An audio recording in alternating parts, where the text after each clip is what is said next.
इन हिंदी में एक्सप्लेनेशन आपका स्वागत करता है। तो दोस्तों, मूवी की शुरुआत होती है एक जंगल से, जहां कुछ लोग होते हैं। उनमें से दो लोग कैमरा कर रहे होते हैं। तभी हम देखते हैं एक जहरीली मकड़ी उनमें से एक बंदे के पैर पर चढ़ जाता है। तभी एक बंदा उस मकड़ी को उसके पैर पर ही कुचल देता है। उस बंदे का नाम इरॉल फ्लिन होता है और ये इस मूवी का मेन कैरेक्टर होता है। वो लोग किसी छुपे हुए सोने के बारे में बात करते हैं और सभी मिलकर आगे बढ़ते हैं। आगे बढ़ने पर अचानक से एक लकड़ी में कटा सिर मिलता है, जो उनके लिए एक चेतावनी होती है। यह सब देखकर लोगों की फटकर हाथ में आ जाती है, मगर सभी लोग यह नजरअंदाज करके आगे बढ़ते हैं। तभी आगे बढ़ने पर पता चलता है कि वहाँ चारों तरफ लाश और कंकाल होते हैं और इस बार तो उन लोगों की पूरी तरह फटकर हाथ में आ जाती है। फिर तुरंत बाद देखते हैं कि वहाँ के लोकल आदिवासी उन सभी को घेर लेते हैं। उन आदिवासियों को देखकर फिल्म के साथ आया एक बंदा भागने लगता है। तभी एक आदिवासी उस बंदे पर अपना भाला मार देता है, जिससे उस बंदे की वहीं मौत हो जाती है। यह सब देखकर फ्लिन और उसके सभी साथी भागने लगते हैं। आदिवासी लोग उन सभी का पीछा करने लगते हैं और उन लोगों को एक एक करके मार रहे होते हैं। भागने के दौरान फ्लिन एक गड्ढे में गिर जाता है, मगर एक डबूरा नाम का बंदा उसे बचाता है। फिर एक आदिवासी डबूरा के पैर पर एक तीर मार देता है, मगर फ्लिन डबूरा को उठाकर भागता है और एक नदी में लगे नाव में चढ़ने की कोशिश करता है, मगर डबूरा एक मगरमच्छ का शिकार हो जाता है। फ्लिन किसी तरह से अपनी जान बचाता है और वहाँ से निकलता है। आगे हम देखते हैं कि फ्लिन अपने अड्डे पर होता है और उसके सामने वही बंदा होता है जो मूवी के शुरुआत में कैमरे के साथ दिखाया गया था। वह फ्लिन की तारीफ करते हुए फ्लिन को कुछ पैसे देता है। यह पैसा उस बंदे को जिंदा वापस लाने के लिए दिया गया था और उन दोनों के बीच यही तय हुआ था। फिर सभी मिलकर शराब पीते हैं। फिर सीन शिफ्ट होता है और सिडनी हार्बर शहर को दिखाया जाता है। फिर हम देखते हैं कि दो लोग एक दूसरे से बारिश में फाइट कर रहे होते हैं। तभी हम देखते हैं कि एक दाढ़ी वाला बंदा उस लड़ाई को हार जाता है।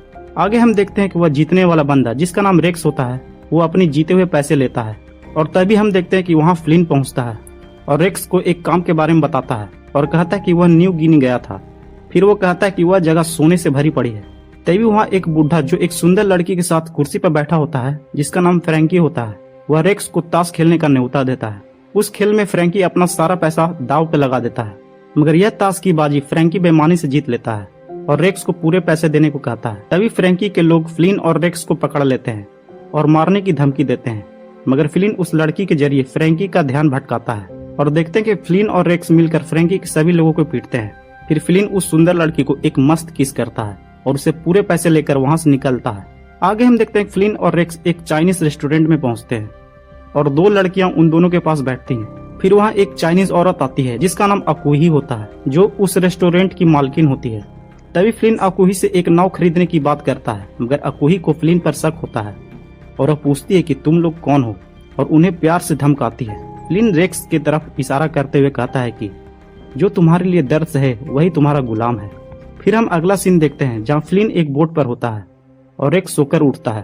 तभी फ्लिन रेक्स को बताता है कि अकूही नाव देने से मना कर रही थी, लेकिन तुम्हारे जरिए मैंने इस नाव को उनसे चुरा लिया। तभी रेक्स फ्लैशबैक देखता है जहाँ रेक्स के पिछवाड़े पर हंटर पड़ रहा था और अकूही मजा ले रही थी। रेक्स को मोहरा बनाकर फ्लिन उन चाइनीज डाकुओं को लूट लेता है और नाव चुरा लेता है, जिसका नाम सिरिको होता है। फिर हम देखते हैं कि वहाँ सूट बूट में एक और बंदा आता है जिसका नाम एडम होता है। वह 2 सूटकेस अपने साथ लाया हुआ होता है, जिसमें समुद्र के सफर के लिए सारे सामान होते हैं और उसे फ्लिन ने सफर के लिए बुलाया होता है, मगर रेक्स एडम को इस सफर के लिए काबिल आदमी नहीं मानता। फिर एडम अपना काबिलियत दिखाता है और फ्लिन को एक सिक्का उछलने को कहता है और हम देखते हैं कि एडम उस उछलते हुए सिक्के पर गोली चलाता है, जिसमें एक छेद हो जाता है। यह सब देखकर रेक्स वहां से चला जाता है, मगर हमें पता चलता है कि फ्लिन और एडम रेक्स को बेवकूफ बनाते हैं। दरअसल वह सिक्के में पहले से ही छेद होता है। आगे हम देखते हैं कि तीनों मिलकर नाव को सफर के लिए तैयार कर रहे होते हैं।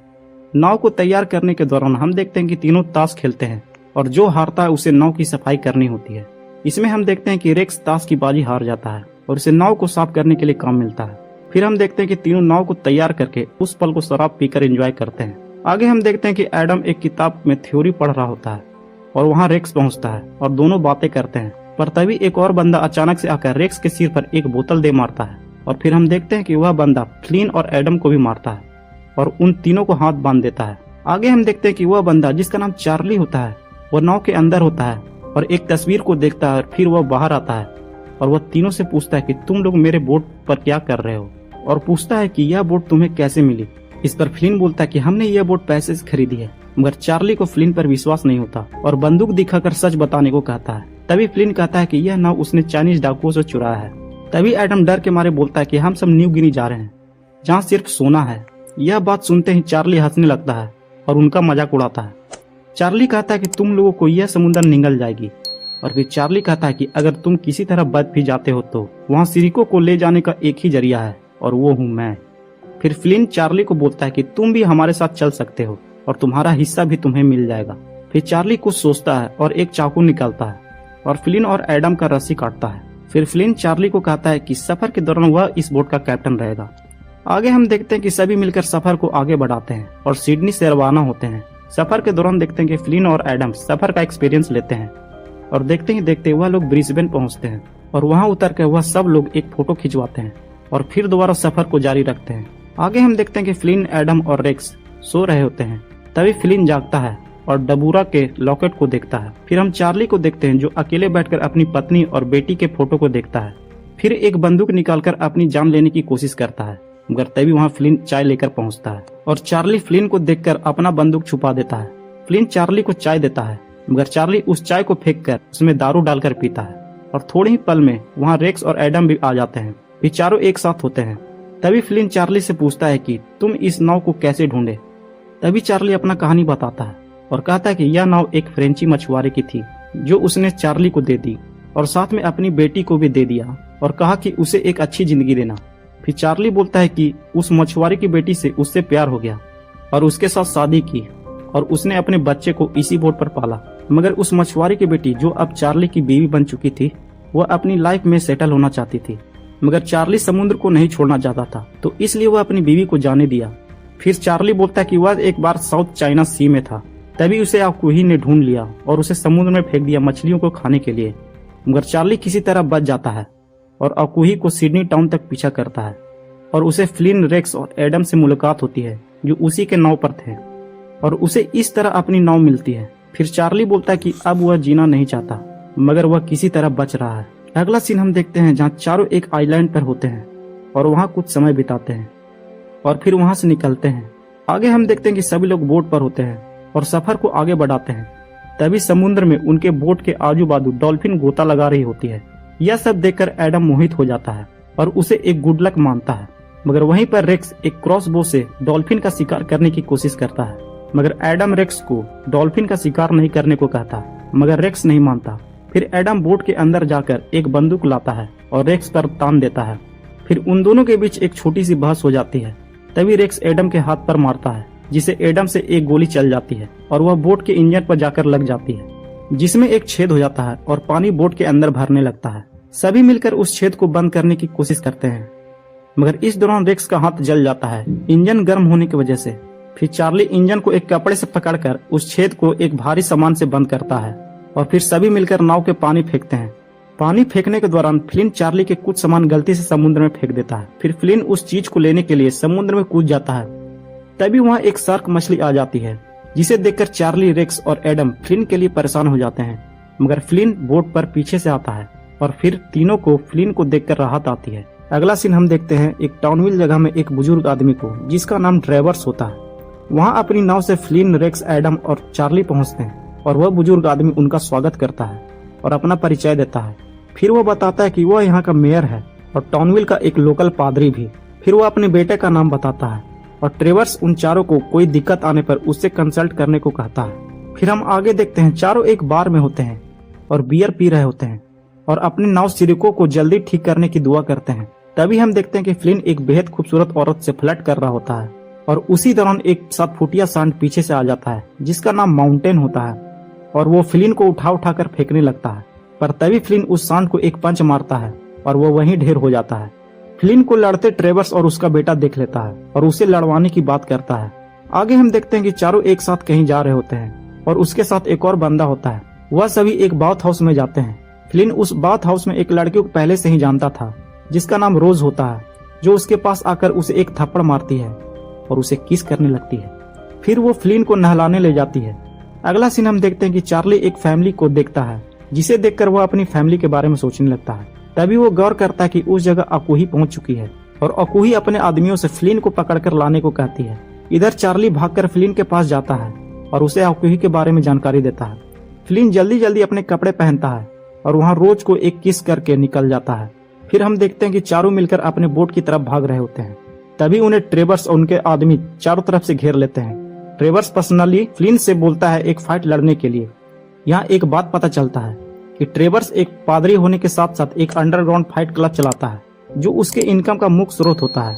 ट्रेवर फ्लिन से कल की फाइट लड़ने की बात करता है और अपने साथ एक फाइटर को मिलाने लाता है। ट्रेवर फ्लिन से उस फाइट में 2 राउंड तक टिकने के लिए कहता है और साथ में धमकी भी देता है और कहता है कि तुम यह फाइट नहीं लड़ोगे तो तुम अपने बोट को भूल जाओ।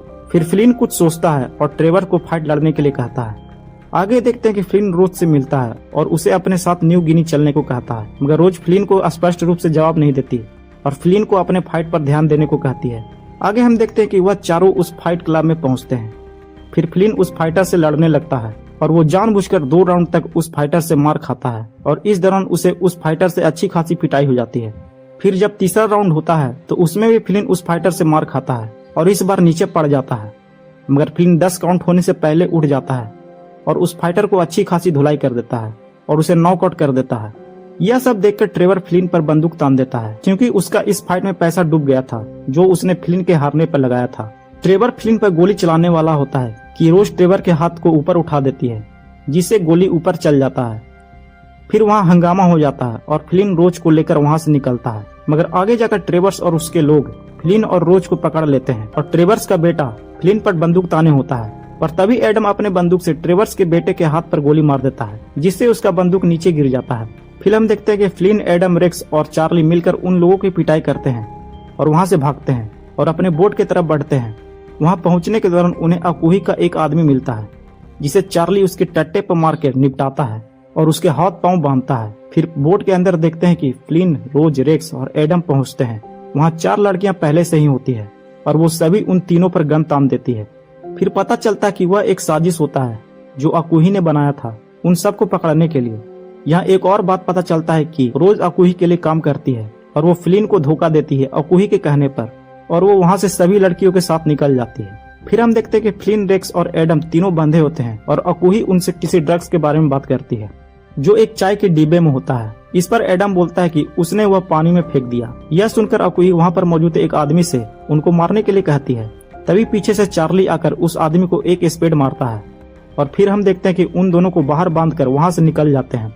आगे हम देखते हैं कि सभी बोट के अंदर होते हैं और सफर को जारी रखते हैं। फिर एडम बोट को घुमाने को बोलता है और कहता है कि हमारे पास खाने पीने के लिए ज्यादा कुछ नहीं है। उसे डर होता है कि इन सब के बिना हम सभी की हालत खराब हो सकती है, मगर फ्लिन कहता है कि ऐसा कुछ नहीं होने वाला। फिर फ्लिन, रेक्स और एडम के बीच झड़प हो जाता है। तभी चार्ली चिल्लाकर उनको कहता है कि वह यहाँ मरने के लिए आया है। यह बात सुनकर तीनों शांत हो जाते हैं। फिर चार्ली अपनी कुछ कहानियां सुनाता है जिससे वह तीनों फिर साथ हो जाते हैं और सफर को आगे बढ़ाते हैं। थोड़ी ही सफर के बाद एडम को जमीन दिखता है और वो सबको बताता है। यह सब सुनकर सभी लोग खुश होने लगते हैं और एक दूसरे से गले मिलते हैं। फिर हम देखते हैं कि रात का समय होता है और वो लोग आगे बढ़ रहे होते हैं। तभी उनका बोट एक समुद्र के चट्टान से टकरा जाता है और बोट में छेद हो जाता है। चार्ली बोट को देखता है कि कहाँ गड़बड़ी है। तभी उसे मालूम होता है कि बोट के एक गैस टैंक में आग लगी होती है, जिसके बाद वह सभी को बोट खाली करने को कहता है। फिर हम देखते हैं कि रेक्स, एडम और फ्लिन एक लाइफ बोट में उतरते हैं, मगर चार्ली अपनी फैमिली के फोटो के साथ उसी बोट में ठहरता है। और फिर हम देखते हैं कि वह बोट थोड़ी देर में ब्लास्ट हो जाता है और ब्लास्ट के प्रभाव से फ्लिन पानी में गिर जाता है और डूबने लगता है। एडम फौरन से पानी में कूदता है और चार्ली को पानी से बाहर निकालता है और उसे होश में लाता है। और फिर एडम दोबारा पानी में कूदकर चार्ली को बचाने जाता है, मगर इस दौरान एडम का पैर एक जाल में फंस जाता है जो ब्लास्ट हुए नाव से जुड़ा होता है। फिर वह नाव पानी में डूबने लगता है और साथ ही साथ एडम भी पानी में डूब जाता है। इस घटना में चार्ली और एडम मारे जाते हैं। अगला सीन हम देखते हैं जहाँ फ्लिन और रेक्स समुद्र के तट पे पड़े होते हैं। फिर फ्लिन को होश आता है और वो रेक्स को होश में लाता है और उससे चार्ली और एडम के बारे में पूछता है। तभी रेक्स बताता है कि वह दोनों अब नहीं रहे। यह सुनकर फ्लिन रोने लगता है। आगे हम देखते हैं कि फ्लिन और रेक्स एक बेड पे लेटे होते हैं और फ्लिन को एक नर्स उसके सिर को साफ कर रही होती है। फिर फ्लिन ठीक होने पर समुद्र के तट पर जाता है और चार्ली और एडम को याद करता है। फिर हम आगे देखते हैं कि फ्लिन एक जंगल में होता है और फ्लिन की काफी दाढ़ी भी बढ़ चुकी होती है। तभी एक बच्चा फ्लिन के पास भागता भागता आता है और उसे एक टेलीग्राम देता है। फ्लिन उस टेलीग्राम को पढ़ता है और उसे पता चलता है कि उसे हॉलीवुड में काम मिल गया है और उसे फौरन बुलाया जाता है। फिर हम देखते हैं कि फ्लिन हॉलीवुड में होता है और वो एक एक्टर बन चुका है और भाई उसकी लाइफ सेट हो चुकी है। तो दोस्तों इस सीन के बाद यह मूवी यहीं समाप्त हो जाती है। तो दोस्तों कैसा लगा यह मेरा एक्सप्लेनेशन कमेंट करके जरूर बताइएगा। और हाँ दोस्तों, इसी तरह का एक्सप्लेनेशन वीडियो देखने के लिए हमारे चैनल को सब्सक्राइब जरूर कर दीजिए।